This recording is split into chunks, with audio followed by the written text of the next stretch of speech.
ಸರಿಯಪ್ಪ, ಉಳಿತಾಯ ಮಾಡೋದ್ರಿಂದ ಲಾಭ ಇದೆ. ₹1 ಉಳಿಸಿದ್ರೆ ₹3 ಸಂಪಾದನೆ ಮಾಡಿದ್ದಕ್ಕೆ ಸಮ. ಜೊತೆಗೆ ನಾನು ಸಂಪಾದನೆ ಮಾಡಿದ್ರಲ್ಲಿ ಕನಿಷ್ಠ 20% ಉಳಿಸ್ಬೇಕು. ಇದೆಲ್ಲ ತೀರ್ಮಾನ ಮಾಡಿ ಆಯಿತು. ಈಗ ನಮಗೆ ಕಾಡೋ ನೆಕ್ಸ್ಟ್ ಪ್ರಶ್ನೆ, ಸರಿ ಎಲ್ಲಿ ಉಳಿತಾಯ ಮಾಡಬೇಕು, ಹೇಗೆ ಉಳಿತಾಯ ಮಾಡಬೇಕು ಅನ್ನೋದು.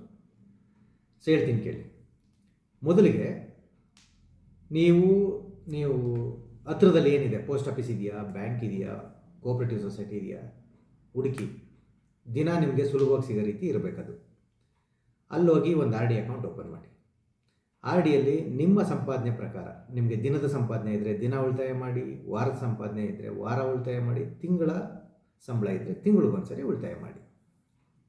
ಇದನ್ನು ಕೆಲವು ತಿಂಗಳುಗಳು ಕಂಟಿನ್ಯೂ ಮಾಡಿ, ಕನಿಷ್ಠ 1 ವರ್ಷ. ಅದೇ ರೀತಿ ಕಂಟಿನ್ಯೂ ಮಾಡ್ತಾ ಹೋದಂಗೆ ಸ್ವಲ್ಪ SIP ಬಗ್ಗೆ, ಗೋಲ್ಡ್ ETF ಬಗ್ಗೆ ಸ್ವಲ್ಪ ಹೆಚ್ಚಿನ ಮಾಹಿತಿ ಕಲೆ ಹಾಕಿ. ಸ್ವಲ್ಪ ನಿಮ್ಮ ಉಳಿತಾಯ ಜಾಸ್ತಿ ಆಗ್ತಾ ಇದ್ದಂಗೆ, ಸಂಪಾದನೆ ಜಾಸ್ತಿ ಆಗ್ತಾ ಇದ್ದಂಗೆ RD ಜೊತೆಗೆ ಗೋಲ್ಡ್ ETF ಅಥವಾ SIP ಆರಂಭ ಮಾಡಿ. ಅದೇ ರೀತಿ ಕಂಟಿನ್ಯೂ ಮಾಡ್ತಾ ಹೋದಂಗೆ ಮತ್ತೆ ಸ್ವಲ್ಪ ದಿನ ಬಿಟ್ಟು ಮ್ಯೂಚುವಲ್ ಫಂಡ್ ಬಗ್ಗೆ ಅರ್ಥ ಮಾಡ್ಕೊಳ್ಳಿ. ಅದೇ ರೀತಿ ಶೇರ್ ಮಾರ್ಕೆಟ್ ಬಗ್ಗೆ ಅರ್ಥ ಮಾಡ್ಕೊಳ್ಳಿ. ನಂತರ ನಿಮ್ಮ ಉಳಿತಾಯನ ಸ್ವಲ್ಪ ಡೈವರ್ಸಿಫೈ ಮಾಡಿ. ಅದೇ RD ಆಯಿತು, SIP ಮತ್ತು ಗೋಲ್ಡ್ ETF ಆಯಿತು.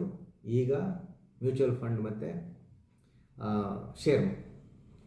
ಹೀಗೆ ನಿಮ್ಮ ಹಣ ಜಾಸ್ತಿ ಆಗ್ತಾ ಹೋದಂಗೆ ಅವಕಾಶ ಸಿಕ್ಕಿದಾಗ ಅದನ್ನು ಸ್ಥಿರ ಆಸ್ತಿ ಮೇಲೆ ಇನ್ವೆಸ್ಟ್ ಮಾಡಿ.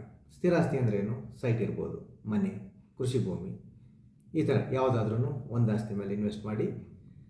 ಹಾಗೆ ಇದು ಕಂಟಿನ್ಯೂ ಆಗ್ತಾ ಹೋಗುತ್ತೆ. ಹೀಗೆ ಆರಂಭ ಮಾಡಿದ್ದು ಉಳಿತಾಯದಿಂದ ಹೂಡಿಕೆ ಆಗುತ್ತೆ, ಹೂಡಿಕೆ ಆಸ್ತಿ ಆಗುತ್ತೆ, ಆಸ್ತಿಯಿಂದ ನೀವು ನಿಮ್ಮ ಗುರಿ ಏನಿದೆ, ಉದ್ಯಮ ಇರ್ಬೋದು, ಬಿಸ್ನೆಸ್ ಇರ್ಬೋದು, ಅದನ್ನು ಆರಂಭ ಮಾಡಿ. Thank you.